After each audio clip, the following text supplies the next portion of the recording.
So there's going to be a lot of great speakers here today who, some of them are going to encourage you to do more. Some of them are going to talk to you about their strategies. Some of them are going to talk about tactics. But what we find in our work at Lightspan, and we've been doing this work now for over 5 years with over 100 brands. And currently we work with about 5 consumer brands that you can find at Target, Walgreens, and so on. And what we find over and over and over again is that there's never a lack of ideas.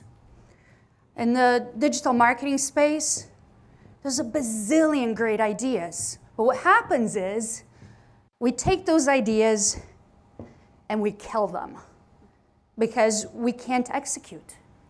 We don't know how to get the work done. We don't have a plan. We don't understand the social networks, and we don't stay on top of the changes that they constantly implement. For example, Facebook. We call it the Facebook Monday hangover because they make changes and implement them every Monday.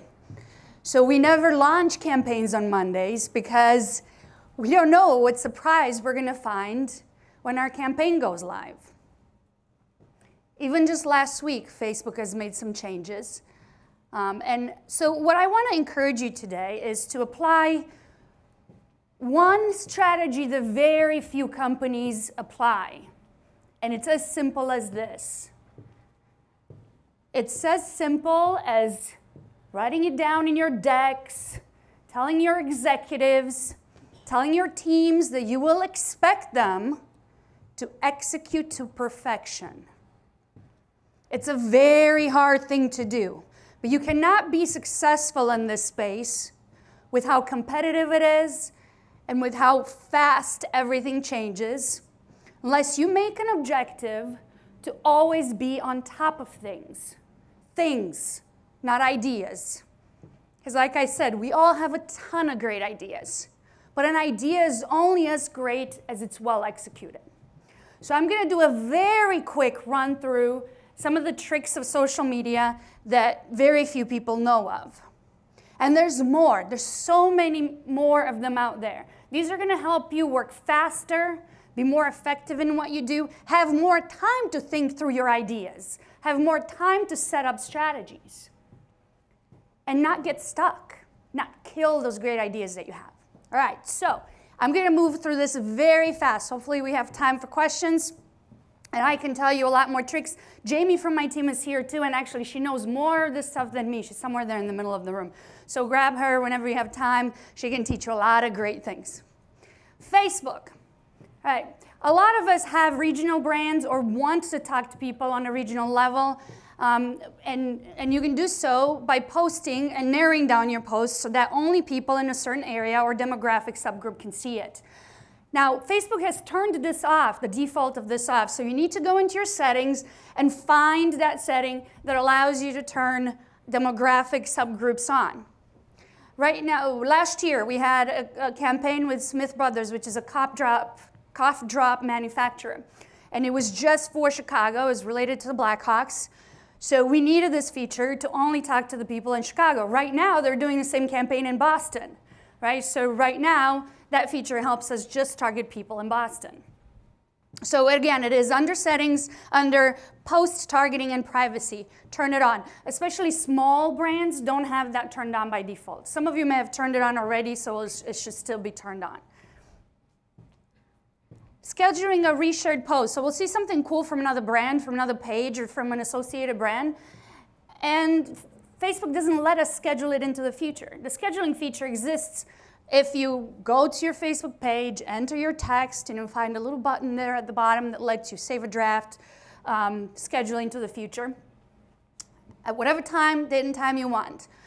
But if you find another post, there is no option below that post to schedule it, to share it and schedule it into the future. So what you want to do is just click on the date. Every post has a little date stamp. Click on that date. It's going to take you to the URL of that post. Copy that URL, paste it into your Facebook page window, write your post, and schedule it into the future. Okay? So there's where you find the stamp, the date stamp. Okay, you copy that URL that you will get once you click on the date stamp. Then go to your page, paste it in, put in your text, and right below that post, you'll see an option. It's a tiny little drop-down arrow right next to the post text. You'll see a post text right there. There's a little arrow. If you click that, you'll get 3 other options, and you can select the one that says Schedule Post. You also have an option to backdate post or save as draft right there. And those are new features. Those were launched a couple of weeks ago. All right, I'm going to move on to LinkedIn. I love LinkedIn. It's getting more and more powerful. We don't use it enough.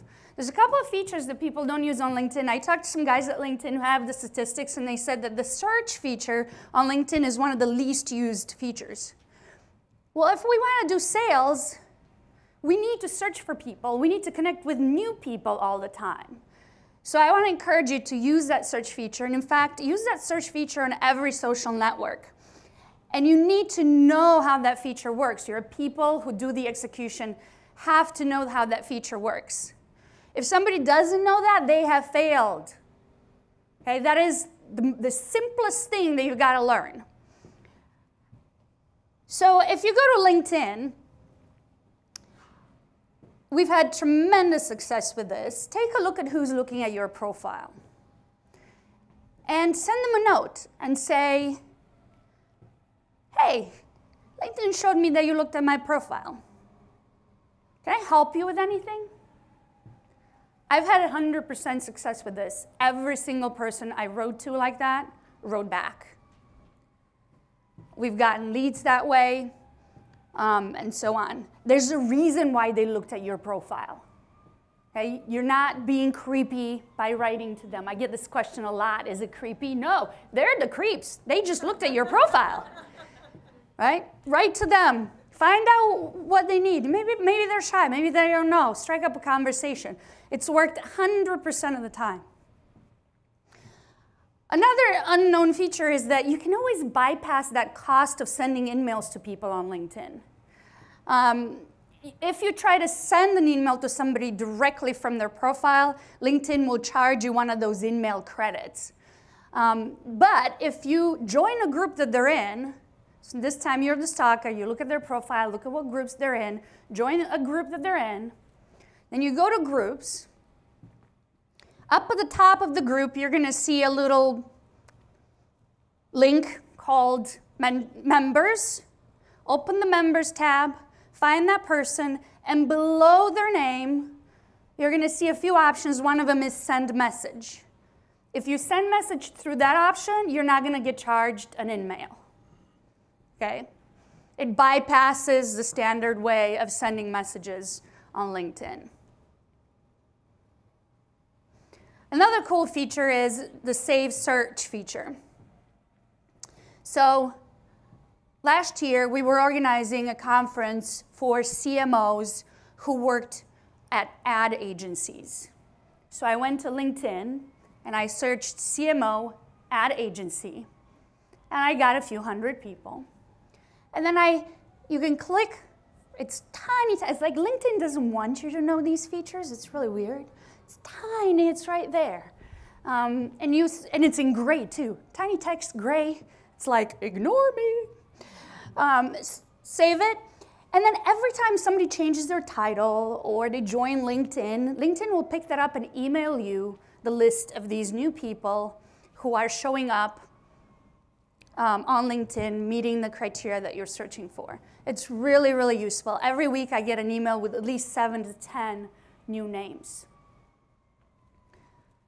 Moving on to Twitter.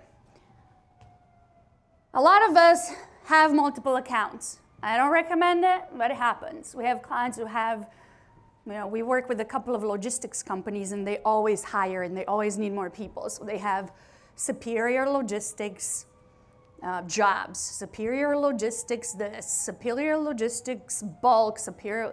They love to come up with new Twitter names, and then they run out of email addresses. Well, if you actually use a Gmail email address, and this is not a Twitter feature, this is actually a Gmail feature. If you use a Gmail email address, you can actually create these sub-email addresses for yourself by just adding a plus and whatever name you want to give it, plus Twitter jobs. And you can create multiple Twitter accounts with the same email address by just cheating Twitter into thinking that this is a different email address. Advanced search. I mentioned search. I love search. It helps us figure out who we're talking to, what do they do online, what is our opportunity for marketing. We find that when we work with all of these clients we've worked with, nobody thinks to use search. It's the first thing that you have to do. If you haven't searched, please do it. I die a little bit on the inside every time I talk to a client and they don't even know that LinkedIn has a search or Twitter has a search. This search feature is hidden. So again, Twitter doesn't want you to know. So you go to twitter.com/advanced-search and you get to this page that allows you to search even by mood. So if you want to see who's tweeting around here about coffee and they have a smiley face in their tweet, you enter coffee, you enter your location, and you check the smiley face box, and you're gonna be able to find people who are super happy about coffee right now. Okay? Use this and see what is going on. What opportunities do I have? You're gonna find things like, to talk about the Blackhawks example again, we were watching people promoting themselves during a Blackhawks game.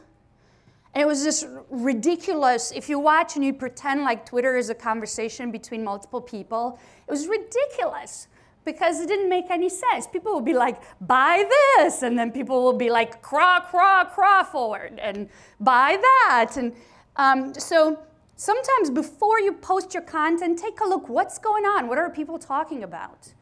You don't want to be the one talking about sad things when people are excited about the Blackhawks, or vice versa. When the Sandy Hook shootings happened, so many people were off tune with the mood of sadness that was going on social media. And so they left these pre-scheduled tweets about buy my shit when people were crying over the drama that was going on over there. And a lot of big brands sort of got in trouble with the media for it, right? So you don't want to be that guy. So take the pulse, do some searches, see what people are saying. For Twitter, again, a lot of folks ask, how do I get more followers? How do I get more people to share my stuff? Twitter has a feature called Web Intents, and it's pretty technical. If you want to use the full set of Web Intents features, such as somebody can follow you directly from your website. They don't have to go to Twitter to follow you. They can just click on your Twitter name, and the follow goes through if they're logged into Twitter. There's a lot of features like that with Web Intents. Fairly easy to install if you have a web team that likes to think that 3 pieces of code is easy. I could install it, but I know some companies have to go through a whole process. So just Google Web Intents, Twitter Web Intents, and you'll get the whole package. But the simplest thing to do is when you write a blog post, where you post some content on your website, use this formula. Copy this down, put your username here at the end, so replace username with whatever your Twitter handle is. Okay, and when somebody clicks on that, whatever it is, here's an example. There's a quote here or a question.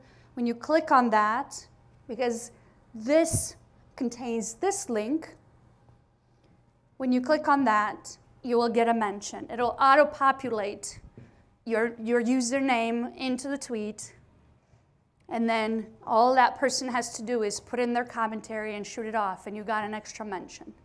This is just a simple example, but take a look at Web Intents. There is so much that you can do to get more Twitter engagement and more people to follow you straight from your website. Okay, our image is missing here, but Google Plus is this place that nobody really understands, but we all try. But the feature that I love most about it is that it facilitates images and content for me for other websites. So I have an iPhone. I use the iPhone Because I suck at taking pictures. I don't just take a picture. I just hold down the button on my iPhone, and it takes a series. And then I have my iPhone connected to Google+. It syncs up my pictures to Google+, and then Google+ does this automagic. I think it's called automagic. It creates new images and videos off of the pictures you uploaded. So the other day I went, the picture's missing from here, but the other day I went to, oh, here it is. I went to a birthday party, and they had a piñata. It was a Halloween birthday party, and they had a piñata. And I didn't think anything of it. I just held that button down, and I said, tomorrow I'm going to look and see what Google does with these. Surprise me, Google. And it captured the exact moment when she smashes the piñata down, and it turned into an auto-looping GIF. So it was just, you know, like those memes that get popular and people keep resharing. It was just her smashing the piñata and the piñata falling down over and over and over again. It was a nice little surprise, and Google does this to me all the time. The other day I was at the North Shore Pond, and I took pictures and videos, and he made a video with me, with music and everything. I was so cool that day. I felt like the coolest person ever, because I don't ever do videos. I can't edit that stuff. So capture the content, and then let Google Plus surprise you. You may get some really great content that you can reshare with your social networks. Pinterest, big trick on Pinterest, again, very few people use it, is set up collaborative boards. Allow your community to contribute. What happens is, and you'll see here, there's 40 plus contributors. This is from a client of ours, David Terra Embellish. They sell, it's costume jewelry for brides and wedding parties. We created an Embellish community, invited about, I think, 50 influencers to contribute to this community. And, you know, overnight we got to 7,000 followers on Pinterest, because all of those collaborators were pulling in their social networks, their Pinterest networks, and their networks were liking us. And so our community grew that way. We don't really care what they post. There's a moderator that comes in here and posts the actual jewelry. We actually got the highest average ticket sale from Pinterest by doing this than any other social network. So when we compare the data to see social network by social network, which one gives us the most sales online and which one gives us the most value online, Pinterest was the highest. The average ticket was $200, whereas Facebook was $35. And Twitter was higher too. But I'll take the $200 versus a $35. So if I can keep boosting up this community, and I'm going to get more and more sales from Pinterest at $200 a transaction, that's pretty good. Or I can sit there on Facebook and keep shooting off content, and I'm still only going to keep getting $35 per transaction. All right, so take a look at doing this sort of community thing. Instagram tricks. This is called a shelfie. I kid you not. This is a new big trend on Instagram, shelfies. And this is how you take a great shelfie. You stand up on a chair, you lay things, you set them down on the table, you stand up on a chair, you shoot from above, perpendicular. Don't worry about how wide, because you can crop it down. Then crop it down, add a filter, post it. This is how these people get these done. Okay, most of us sit there like at an angle trying to take the picture. The most popular pictures on Instagram are these shelfies that are taken perpendicularly. And get a spotter so that you don't fall off the chair. Right. Canva. Oh, don't we love Canva? Right, Jamie? This is like this super secret of the internet. You go to this website and you create whatever images you want. It lets you overlay text on images. It's brilliant. It is so easy. It can make any of you into a designer. Okay, you have all of these templates, and within a few clicks, you can go in here and change this text and save it up and post it to your social networks. So that's what I had. Questions? We have time? I don't even know.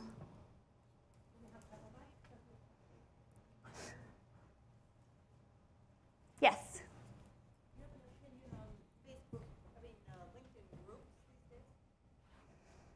Yeah, the trick is to find a good moderator, a group with a good moderator, and there's many of those out there. And then what we like to do is go to the moderator and strike up a conversation with the moderator privately and really discuss, you know, what are you looking to accomplish with this group? Here's what we would love to get out of our participation to the group. Here's what we can contribute to the group. What do you think? And they'll give you a feel for, is this a well-moderated community? Is there value here or not? And then you can make a decision as to whether or not you're going to spend your time there. Yeah, and you can see who the moderator is in the upper right-hand corner of any group. And you can just send them an email and say, hey, I'm considering your community, but I want to make sure that it's worth my while. Tell me a little bit about it. Here's what I think I can contribute. Also, once you enter the community, that also gives you better chances of actually having your posts approved and allowed into the community.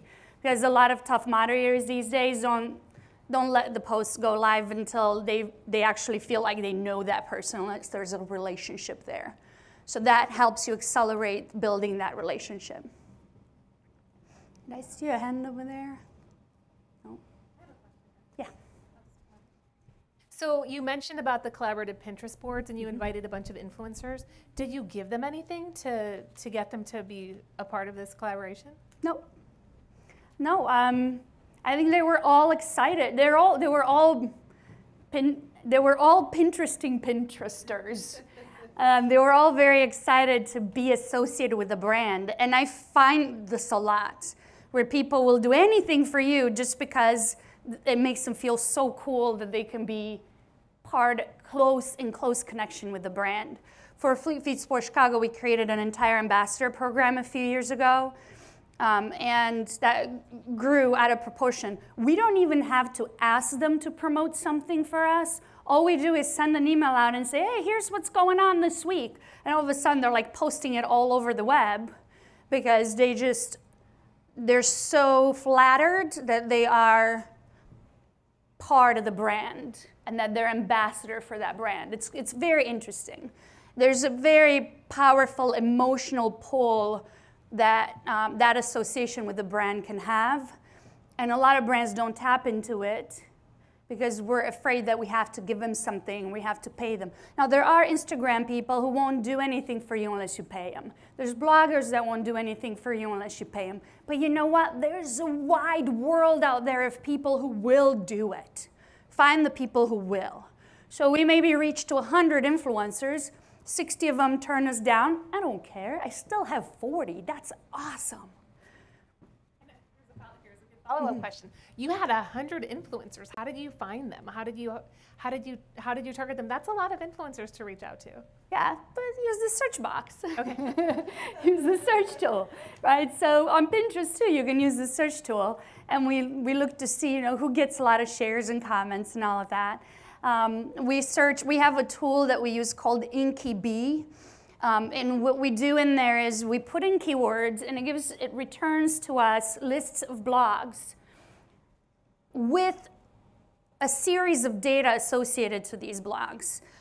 It'll tell us how many followers they have on Twitter, how many followers they have on Facebook. It'll tell us what their domain authority is, so that it gives us search engine optimization data.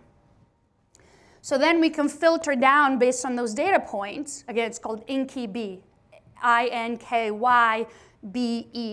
I think the founders are in Ireland. So then we have all of this data to narrow it down to the bloggers that we want. We can also narrow it down by bloggers who have blogged in the past week. And that way we can eliminate all the bloggers that have been inactive. So a lot of times we use this list as a starting point to find those people on other social networks.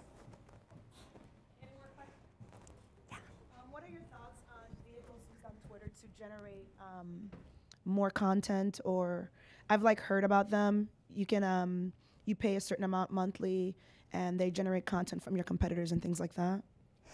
I don't know. We've never done that because we believe in finely tuned, like I said, perfect execution, finely crafted content. However, if you use a buffer app, and the buffer app will give you suggestions for posts. And a few of them, not a ton of them. I found that those are typically pretty spot on in terms of the type of interest they may generate. But with most brands we work with, what we want is traffic to the website, traffic to the conversion point, traffic to the store so that these people buy. So I don't want somebody else's content. We need to take on that responsibility to create compelling content, content that makes them dance, so that we're top of mind, they come to our website, they buy from us, content with links to our website. So we've never looked to reshare too much content from other people unless we want to flatter them, unless we want to use it as an ego boost technique. By and large, we want to create as much original content ourselves so that we can build trust, credibility, and push them to the point of conversion. No matter what people say to us, I don't buy the whole let's get more engagement thing. That's not a goal. That's nice. I like it. Let's talk about engagement. It's cool. I like to be engaged with other people, although where's my ring? But at the end of the day, everybody wants sales. Let's not kid ourselves. At the end of the day, we want the dollars, we want the bottom line. So the best way to do that is to create your own content that makes them dance, have a link going to your website, have the right calls to action so that they can convert.